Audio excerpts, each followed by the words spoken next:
karuwa bai da kyawu ni dai na san halanta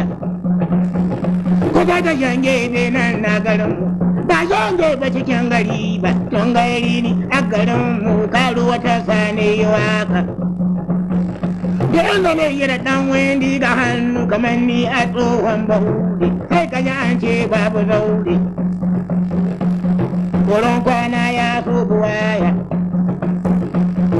daure na yaro mara hausa na aka karuwa ba ta cizo tun da mutunta ba kare ba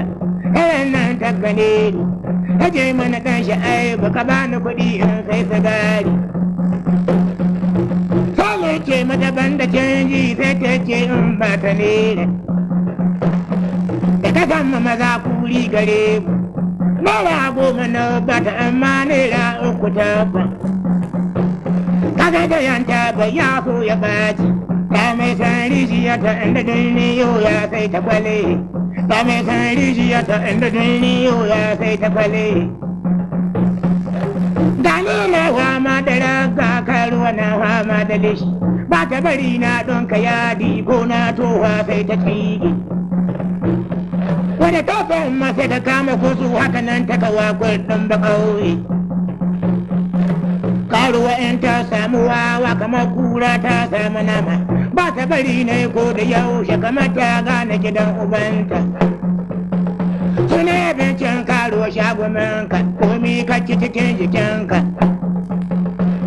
akwai wata yallan gagare ta nan ta gada mahula ta girki dawo na sule nono na sisi wani ya zo ya kuroba in ya tashi ya ba da nera wani in ya zo ya kuroba in ya tashi ya ba da nera kaya shan ya hula ta samu hungu makaji abin ya zan sana'a kaga na kuri ka hau gado kana cikin ɗaki ta saka kuriya dole mai daga danki nashi shi daga nan ka zuko da benci kwadangi ne sai jiki shi sai ka ji an ce mai kutubu an ka ji ta ce na gode maka ubanka sai ya ce Allah ya ji ne ta ba wasu sata don su bata wasu ko sun kwanda yunwa wasu ko sun ɗauki bashi wasu ko sun bar gidansu karuwa in ta gangaro ka ko gidanku kana iya tsallakewa don ma biye maki ko da yaushe baya ne ka ga yan sanda su bi shi ni kan na sha wuyarta Allah ɗaya na agaye ni alƙawalin ban zagare ta mutuncin karuwa sai da nera